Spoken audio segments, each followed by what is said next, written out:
সুপ্রিয় ভিউয়ার্স, আসসালামু আলাইকুম।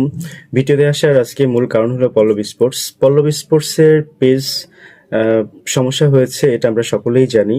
তার ভক্ত সমর্থক অসংখ্য, দেশে এবং দেশের বাইরে। কারণ একটাই, সে অনেক কষ্ট করে আমাদের আঞ্চলিক খেলাগুলো দেখাচ্ছে।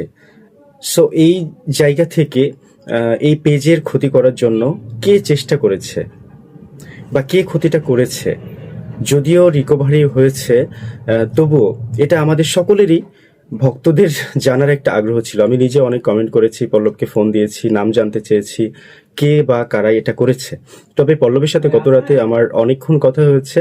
পল্লব আমাকে জানিয়েছে যে সে জানতে পেরেছে, তবে কোনো ডকুমেন্টস নাই। খুব শীঘ্রই ডকুমেন্টস সহকারে এটা আসবে, তবে একটু দেরি হবে।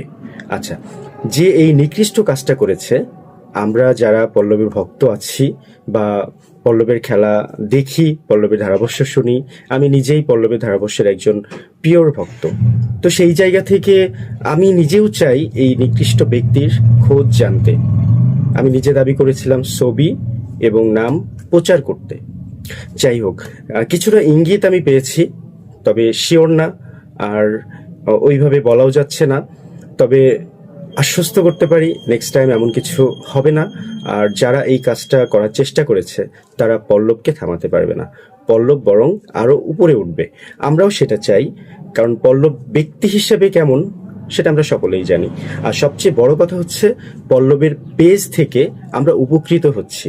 আর ঠিক সেই জন্যই পল্লবের প্রতি আমাদের সকলের ভালোবাসা। যেমন ভালোবাসা ছিল আবিরের, ভালোবাসা আছে এখনো আবিরের প্রতি। যেমন আলমগীর খেলা দেখাচ্ছে খেলাধুলার খবর থেকে। তো এই জিনিসগুলো যারা করছে, তাদের প্রতি আমাদের অবশ্যই রেসপেক্ট থাকতে হবে, ভালোবাসা থাকতে হবে, আছে। তবে এর ভিতর থেকে যদি কেউ এরকম নিকৃষ্ট কাজ করে, তার প্রতি ভালোবাসা থাকবে না, বরং ঘৃণা থাকবে। আর আমিও চাই, আমরা সকলেই চাই, সেই ব্যক্তিকে সামনে নিয়ে আসা হোক। তবে ডকুমেন্টস রেডি করতে হবে, সব হবে, একটু সময় লাগবে। তো পরিশেষে দোয়া করি পল্লব স্পোর্টস আরো অনেক উপরে উঠবে, আরো অনেক উপরে উঠবে, এবং আমরা এই পল্লব স্পোর্টস থেকে ঘরে বসেই খেলা উপভোগ করতে পারবো ইনশাআল্লাহ। ধন্যবাদ সকলকে।